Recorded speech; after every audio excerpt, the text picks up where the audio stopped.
नमस्कार। आज हम लोग दिल्ली सल्तनत का पार्ट 3 कर रहे हैं। पार्ट 2 तक हमने खिलजी डायनेस्टी तक पढ़ लिया है। आज उससे आगे तुगलक डायनेस्टी को हम लोग खत्म करेंगे। शुरू करने से पहले प्लीज आप लोग सब्सक्राइब कर लीजिए, लाइक और शेयर कीजिए ताकि ऐसी ही इंफॉर्मेटिव वीडियोस मैं बनाती रहूं। चलिए शुरू करते हैं। क्या पढ़ेंगे हम लोग? तुगलक डायनेस्टी। तुगलक डायनेस्टी सल्तनत, दिल्ली सल्तनत में कहां से कहां तक शासन किया था, कब से कब तक? तो उसने शासन किया था 1320 से लेकर 1412 कॉमन एरा। ये किसका समय था? तुगलक डायनेस्टी का समय। गियासुद्दीन तुगलक 1320 से 1325 कॉमन एरा, इनका समय कितने समय तक इन्होंने राज किया? सिर्फ 5 years तक। The Tughlaq dynasty was founded by Ghiyasuddin Tughlaq. Tughlaq dynasty के फाउंडर कौन थे? गियासुद्दीन तुगलक। गियासुद्दीन तुगलक किसको हराकर बने? गियासुद्दीन तुगलक जो है खिलजी डायनेस्टी के खुसरो की हत्या करके, खुसरो को हरा करके शासक बने थे। उनका नाम उस समय क्या था?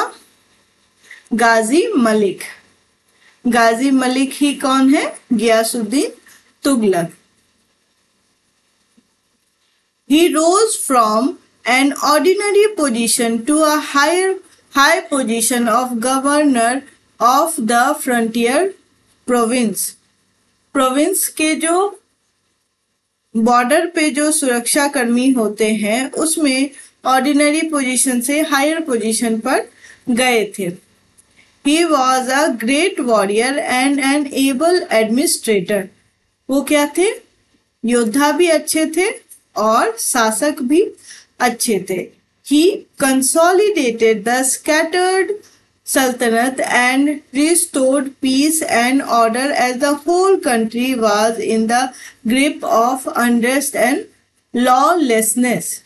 जब खिलजी का आखिरी समय था, खुसरो का समय था, तो वो बहुत अच्छा शासक नहीं था। वीक शासक था, वीक रूलर था, जिसके कारण जो दिल्ली सल्तनत था वो बिखर गया था।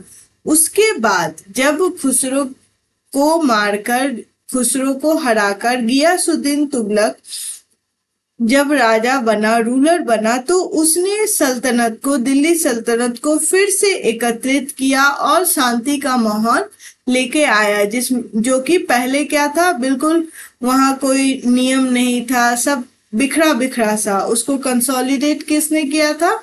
गियासुद्दीन तुगलक ने। He was a kind ruler। Ghiyasuddin Tughlaq कैसा राजा था? Kind ruler. कैसा राजा था? Kind ruler. To improve the condition of the peasant, he even withdrew some of the taxes imposed on them। Ghiyasuddin Tughlaq ने जो छोटे किसान थे उस पे से टैक्स को कम किया था, क्योंकि खिलजी डायनेस्टी के समय टैक्स क्या था? बहुत ज्यादा था, लगभग 50% के अराउंड था। उसको गियासुद्दीन तुगलक ने कम किया था, इसलिए उसको क्या बोल रहा है? Kind ruler. He died in an accident when a pandal set up for his welcome fell on him. उनकी मृत्यु कैसे हुई? जब वो उनके स्वागत के लिए एक पंडाल लगाया गया, उसमें वे बैठे तो वो पंडाल उन पर गिर गया और उनकी मृत्यु हो गई। लेकिन कहा जाता है कि ये पंडाल का गिरना एक षड्यंत्र था, कॉन्स्पिरेसी था। ये अपने आप नहीं गिर गया था, ये इसको जानबूझकर इस तरह बनाया गया था और उसमें गियासुद्दीन को बिठाया गया ताकि गिरे और गियासुद्दीन तुगलक की मृत्यु हो जाए। ये कॉन्स्पिरेसी किसने की थी? ये कॉन्स्पिरेसी की थी उन्हीं के बेटे जूना खान ने। It is said that it was the result of a conspiracy hatched by his son Juna Khan for early occupation of the throne। वो सिंहासन पर जल्दी बैठना चाहता था, जल्दी शासक बनना चाहता था, इसलिए उसने ये षड्यंत्र रचा और अपने ही पिता की मृत्यु का कारण बना।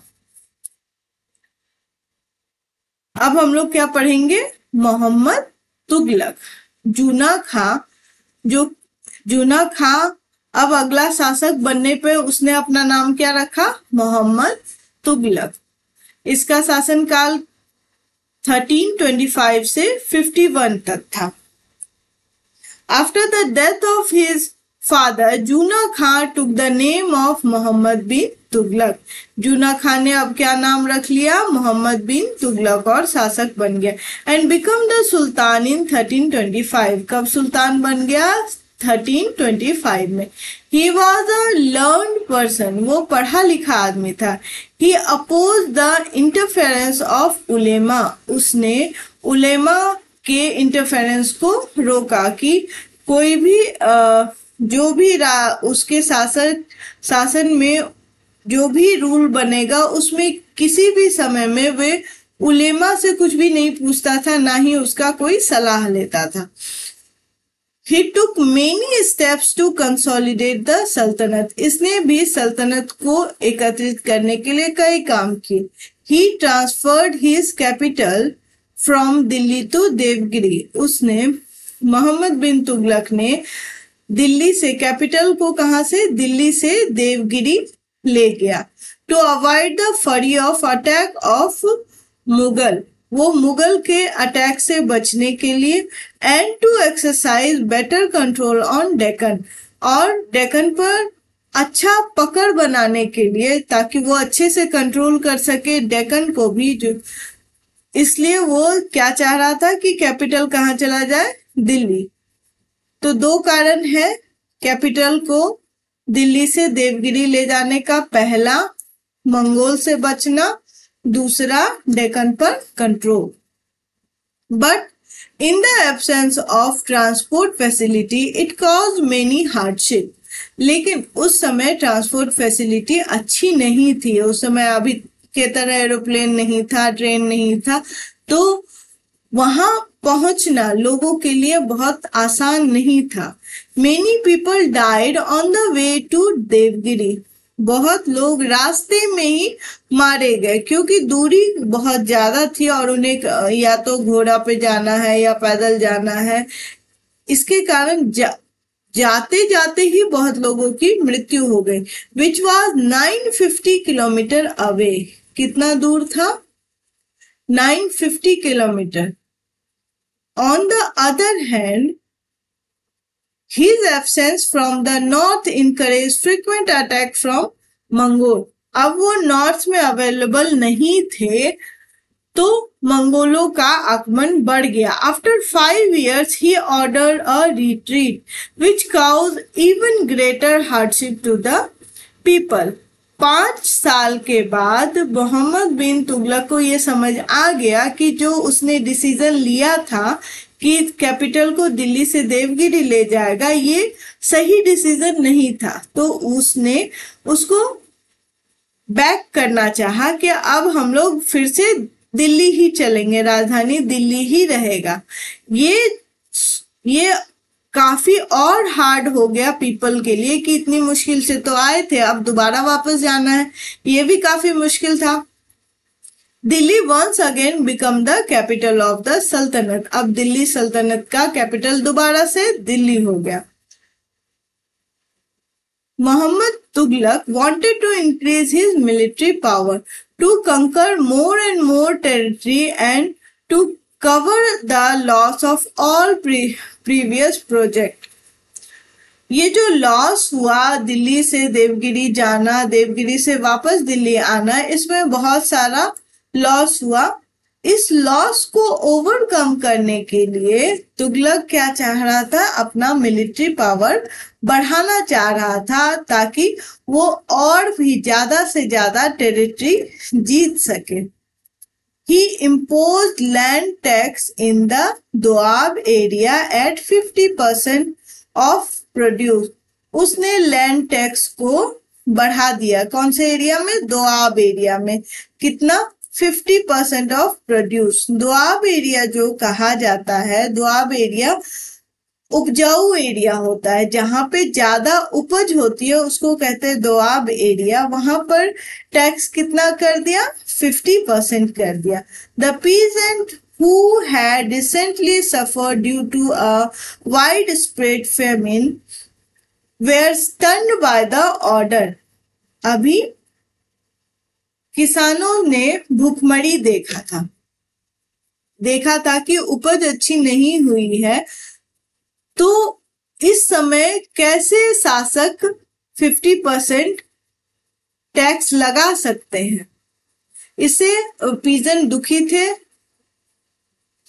और आश्चर्यचकित थे कि ऐसा कैसे कर सकते हैं। उनको तो इतनी समझ होनी चाहिए कि टैक्स लगाते, दोआब क्षेत्र है, उपजाऊ होता, लेकिन उस समय नहीं था।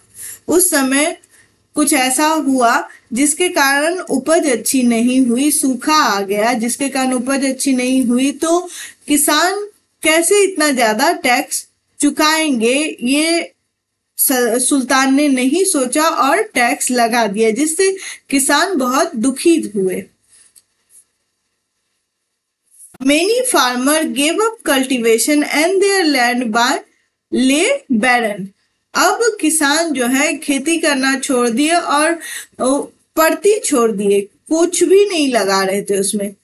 This project also ended in an utter failure। यह जो उसने ज्यादा पैसे के लिए, मतलब जो भी खर्च हो गया था दिल्ली से देवगिरी आने में, उसको रिकवर करने के लिए ज्यादा टेरिटरी को अपने कब्जे में करना चाहा और टैक्स ज्यादा बढ़ा दिया। लेकिन टैक्स बढ़ाना ये भी एक बड़ा फेलियर हो गया। क्यों? क्योंकि उस समय सूखे का समय था, लोग पहले ही भूखमरी से सफर कर रहे थे, उनसे अब टैक्स बढ़ा देने से लोग दुखी थे और ये भी बहुत बड़ा फेलियर हो गया मोहम्मद बिन तुगलक का।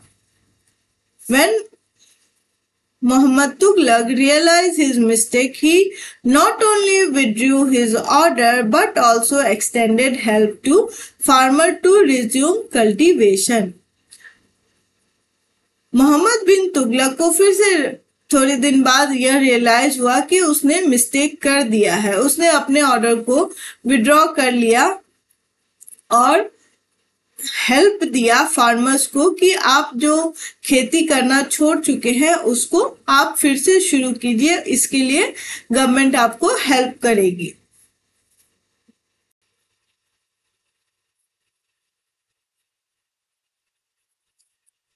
The failure of his project emptied his treasury। वो अलग अलग नए नए एक्सपेरिमेंट करते, नए नए प्रोजेक्ट करते और वो फेल होता, जिसके कारण अल्टीमेट लॉस किसका होता? दिल्ली सल्तनत के ट्रेजरी का। तो ट्रेजरी क्या हुआ? एम्प्टी हो गया। He then thought of issuing token currency of copper instead of silver coin। अब उसने सोचा कि अब जो हम सिल्वर कॉइन को यूज कर रहे थे उसकी जगह हम टोकन करेंसी यूज करेंगे। टोकन करेंसी कौन सा मेटल का? तो कॉपर का। टोकन करेंसी क्या होता है? Token currency is one in which the face value of a coin is much higher than metallic value. मतलब उस कॉइन का जो फेस वैल्यू है उसमें जो मेटल यूज हुआ है उससे ज्यादा है। जैसे कि आज के समय में रुपए हो गया या कॉइन हो गया, ये सारा टोकन करेंसी ही है, क्योंकि उसका मेटेलिक वैल्यू उसके फेस वैल्यू से कम है। जैसे हम देखते हैं नोट को, नोट क्या चीज से बना हुआ? पेपर से बना हुआ है, जिसका कॉस्ट जितना उसका फेस वैल्यू है उससे बहुत कम है, इसलिए उसको क्या कहेंगे? टोकन करेंसी कहेंगे। For example, in case of a 1 rupee silver coin, the value of is also nearly equal to 1 rupee. But now, if you compare the value of a rupee, it is much less than a rupee. So, it is token money।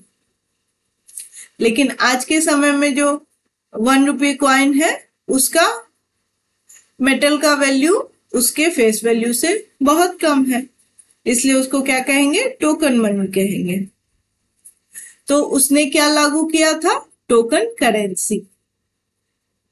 Token currency में कौन सा metal use किया उसने? Copper. But due to increased circulation of counterfeit coin he had to withdraw his order. लेकिन जब उसने बनाया token currency, तो टोकन करेंसी को बनाने के बाद काउंटरफीट कॉइन मतलब फेक कॉइन सब बनाने लग गए, अपना ही कॉइन बना लेते थे, फेक कॉइन, जिसके कारण फिर से लॉस हुआ और मोहम्मद बिन तुगलक ने अपना ये ऑर्डर भी, टोकन करेंसी का भी ऑर्डर विड्रॉ कर लिया और पीपल को कहा अपने सिल्वर कॉइन से एक्सचेंज कर लेंगे। Ask the people to exchange their coin with silver coins. और उसके बाद ये जब ये टोकन करेंसी का जो ऑर्डर निकाला था, इसके फेलियर के बाद फिर से इसको ठीक करने के लिए पीपल को बोला कि आपके पास जो कॉइन है उसको सिल्वर कॉइन से मैं बदल दूंगा। This cause heavy loss to the royal treasury. इसके कारण भी हैवी लॉस हुआ दिल्ली सल्तनत के ट्रेजरी को। Mohammad Tughlaq was a mixture of opposites. He was a great scholar but lack of common sense.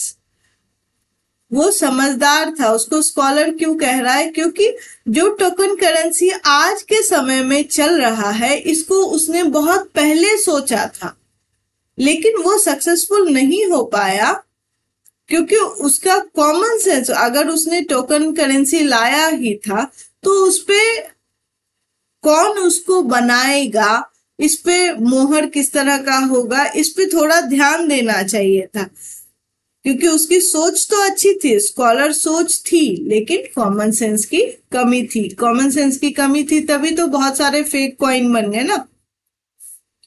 He was harsh as well as liberal. Harsh क्यों?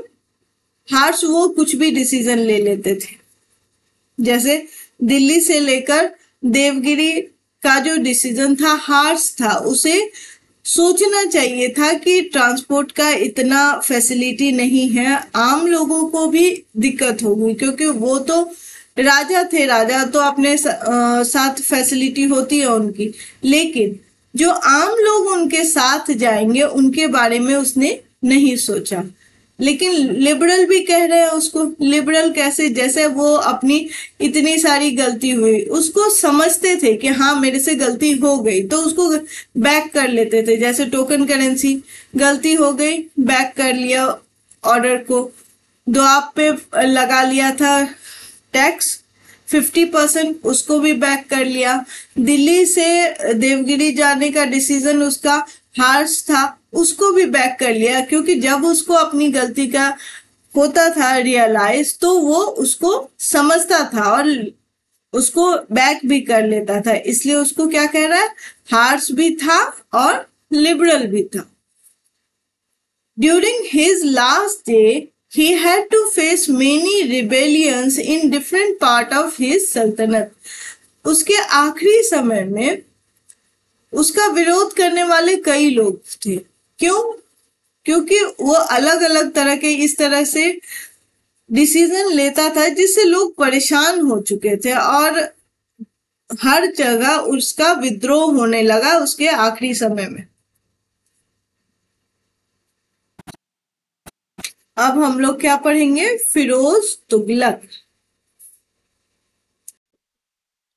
Mohammad Tughlaq had no son. Mohammad bin Tughlaq का कोई सन नहीं था, अपना बेटा नहीं था।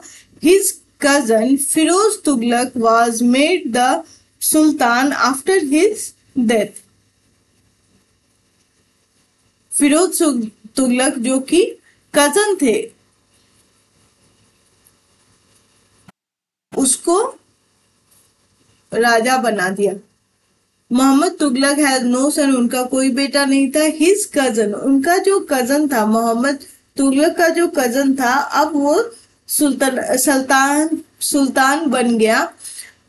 क्या नाम था उसका? Firoz Tughlaq was made the sultan after his death. Mohammad bin Tughlaq के डेथ के बाद अब सुल्तान कौन बन गया? Firoz Tughlaq. After becoming the sultan he adopted the policy of appeasing the noble, ulema and orthodox Muslim to strengthen his position. जब फिरोज तुगलक आया तो उसने फिर से जो नॉबल्स थे, उलेमा थे और ऑर्थोडॉक्स मुस्लिम थे उनको शक्ति प्रदान की, जो कि मोहम्मद बिन तुगलक ने नहीं दिया था, उनको इंटरफेयर नहीं करने दिया था, लेकिन फिरोज तुगलक ने इंटरफेयर करने दिया उनको। For this he impose jizya on Hindu and granted land as well as a high civil and military position to ulema. अब इसने जजिया कर लगा दिया, जजिया टैक्स लगा दिया किसके ऊपर? हिंदू के ऊपर। और granted land as well as high position, land भी दिया और high position in civil and military officer के रूप में किसको बनाया? उलेमास को। He was a staunch Sunni by faith. ये भी कैसे थे? कट्टर सुन्नी थे। He considered himself a servant of God. ये अपने आप को गॉड का सेवक मानते थे। He change the policy of Alauddin Khilji and Mohammad Tughlaq of separating religion from administrator. इसने धर्म और शासन को जोड़ दिया, जो कि अलग किया था किसने? अलाउद्दीन खिलजी ने भी उलेमा को अलग रखा, मोहम्मद बिन तुगलक ने भी अलग रखा, लेकिन इन दोनों के बाद फिरोज तुगलक ने दोबारा से इनको उलेमा, नोबल और ऑर्थोडॉक्स मुस्लिम को शामिल किया एडमिनिस्ट्रेशन में। He made many reforms to redress the grievances that the people had against Muhammad Tughlaq. इसने बहुत सारे रिफॉर्म किया और जो भी ग्रीवांसेस थे मोहम्मद तुगलक से उसको खत्म करने का प्रयास किया। He constructed many canal and tanks. इसने बहुत सारे कैनाल्स और टैंक बनाए ताकि खेती अच्छी हो। The old tanks were repaired. जो ओल्ड टैंक थे उसको मरम्मत कराया गया। Land revenue was reduced and market were open to sell the surplus produce. Land revenue जो है घटा दिया गया और मार्केट खोला गया, जो कि किसान को अपने यूज के बाद जो सामान उनके पास बचता था वो उसको रीसेल कर सके। New coins of a smaller denomination were also introduced. नए कॉइन जो थे उनको इंट्रोड्यूस किया। He open school and gave grants to scholar to promote literary activities. Schools खोले और शिक्षा को प्रमोट किया। He help the poor Muslim. उन्होंने पुअर मुस्लिम की मदद की। He laid 1200 fruit garden around Delhi. उसने 1200 फ्रूट गार्डन दिल्ली के आसपास लगाए। Founded new cities. उसने कई सारे न्यू सिटीज बनाए जैसे हिसार, जौनपुर, फिरोजाबाद, फिरोजपुर। कौन कौन सा? Hisar, Jaunpur, Firozabad, Firozpur. He got Sanskrit text translated into Persian. उसने संस्कृत जो टेक्स्ट थे, बुक्स थे, उसका ट्रांसलेशन पर्शियन में करवाया। अब फिरोज तुगलक के बाद हम लोग नसीरुद्दीन तुगलक के बारे में पढ़ेंगे। He was the last ruler of Tughlaq dynasty. Tughlaq dynasty के लास्ट रूलर कौन थे? Nasiruddin Tughlaq. During his time Taimur Lang invaded India. Nasiruddin Tughlaq के समय में तैमूर लंग ने आक्रमण किया and took away a large amount of wealth और लूट के बहुत सारा धन लेके गए. He also took with him many Indian artisans for decorating his capital at Samarkand. वो बहुत सारा सामान जो आर्टिस्टिक सामान था उसको अपने साथ लेके गया अपनी राजधानी को सजाने के लिए. उसकी राजधानी तैमूर लंग की राजधानी कहाँ थी? समरकंद. द सल्तनत lasted only up to 1412 Common Era after Taimur Lung's invasion till Nasiruddin died. Tughlaq dynasty कब तक चला? 1412 तक, जब नसीरुद्दीन की मृत्यु हुई. Later it got divided into small kingdom. Daulat Khan and Amir was appointed as the ruler of Delhi. उसके बाद दौलत खां अपॉइंट हुए. दौलत खां कौन था? Amir. And Amir appointed as the ruler of Delhi. Nasiruddin के बाद कौन शासक हुए? दौलत खां, जो कि अमीर थे. In 1414 Common Era, Sayyid Khijr Khan attacked Delhi and defeated Daulat Khan and founded the Sayyid dynasty. Tughlaq dynasty के बाद कौन सा डायनेस्टी आया? सैयद डायनेस्टी, जो कि दौलत खां की हत्या करके दौलत खां को हराया. किसने? सैयद खिज्र खां. सैयद खिज्र खां ने दौलत खां को हराया और तुगलक डायनेस्टी के बाद सैयद डायनेस्टी को बनाया. 4 ruler of this dynasty ruled up to 1451. इस समय केवल सैयद डायनेस्टी में कितने? 4 रूलर हुए. केवल 4 रूलर हुए. उसने 1451 तक शासन किया. When बहलोल लोदी अटैक, उसके बाद बहलोल लोदी ने सैयद डायनेस्टी पे अटैक किया और उसके बाद लोदी डायनेस्टी शुरू हुआ. अब हम लोग तुगलक डायनेस्टी को एक बार शुरू से रिवाइज कर लेते हैं. मोहम्मद गियासुद्दीन तुगलक फाउंडर थे तुगलक डायनेस्टी के. तुगलक डायनेस्टी के फाउंडर कौन थे? गियासुद्दीन तुगलक. और उसको वो कैसे राजा थे? काइंड रूलर थे. उसकी मृत्यु कैसे हुई? एक्सीडेंट के कारण हुई थी, जो कि उनका पंडाल उनके ऊपर गिर गया था. ये कॉन्स्पिरेसी किसके द्वारा किया गया था? उनके ही बेटे जूना खां के द्वारा. जूना खां का ही नाम क्या था? मोहम्मद बिन तुगलक. मोहम्मद बिन तुगलक के नाम से अपने आप को शासक सुल्तान बनाया था. उसने उलेमा को परमिशन नहीं दिया कि एडमिनिस्ट्रेशन का पार्ट बने. उसने कई सारे ऐसे डिसीजन लिए जिसके कारण उसको कहा गया कि वो स्कॉलर थे लेकिन कॉमन सेंस नहीं था उनके पास. उनके वो डिसीजन क्या थे? वो थे कि उसने राजधानी को दिल्ली से देवगिरी शिफ्ट किया और बैक किया देवगिरी से फिर से दिल्ली. लैंड रेवेन्यू दोआब में 50% कर दिया, जबकि वो समय किसका था?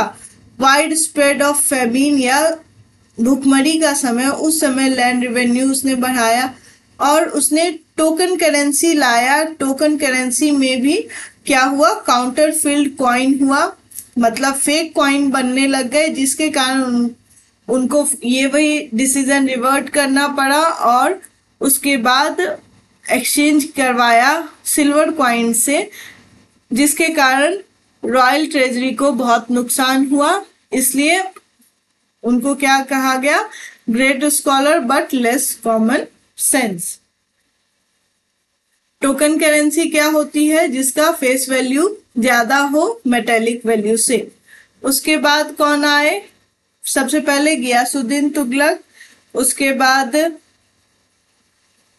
मोहम्मद बिन तुगलक, अब फिरोज तुगलक. फिरोज तुगलक कौन थे? मोहम्मद तुगलक का कोई अपना बच्चा नहीं था, इसलिए उसका कजन फिरोज तुगलक शासक बन गया। उसने अलाउ किया, अलाउद्दीन खिलजी और मोहम्मद बिन तुगलक के बाद इन दोनों ने उलेमा को एडमिनिस्ट्रेशन का पार्ट नहीं बनने दिया था, लेकिन फिरोज शाह तुगलक ने इन्हें एडमिनिस्ट्रेशन का पार्ट बनने दिया। और ये सुन्नी मुस्लिम थे। इन्होंने जजिया कर लगाया था, किस पे? मुस्लिम पे।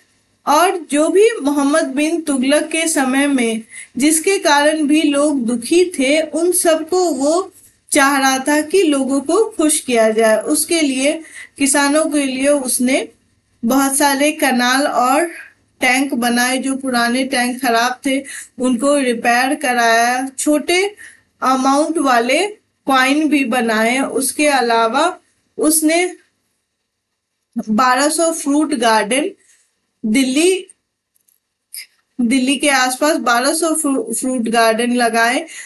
नई सिटीज बनाया, हिसार, जौनपुर, फिरोजबाद, फिरोजपुर। संस्कृत टेक्स्ट को पर्शियन में कन्वर्ट किया। फिरोज शाह के बाद शासक बने नसीरुद्दीन तुगलक। नसीरुद्दीन तुगलक जो थे, उसी के समय तैमूर लंग ने हमला किया और तैमूर लंग बहुत सारे धन लेके गया। तैमूर लंग की राजधानी कहाँ थी? समरकंद थी। और तैमूर लंग के बाद कौन से शासक बने? दौलत खान। दौलत खान को किसने हराया? दौलत खान को हराया सैयद खिज्र खान ने। सैयद खिज्र खान ने सैयद डायनेस्टी बनाया और उसके बाद सैयद डायनेस्टी के बाद शुरू हुआ लोधी डायनेस्टी। आज हम लोग सैयद डायनेस्टी तक ही पढ़ेंगे, लोधी डायनेस्टी को अगली पार्ट में पढ़ेंगे। आज की क्लास में इतना ही। प्लीज लाइक, सब्सक्राइब और शेयर कीजिए ताकि मैं जल्दी ही अगले पार्ट को भी लेके आऊं आपके सामने। धन्यवाद।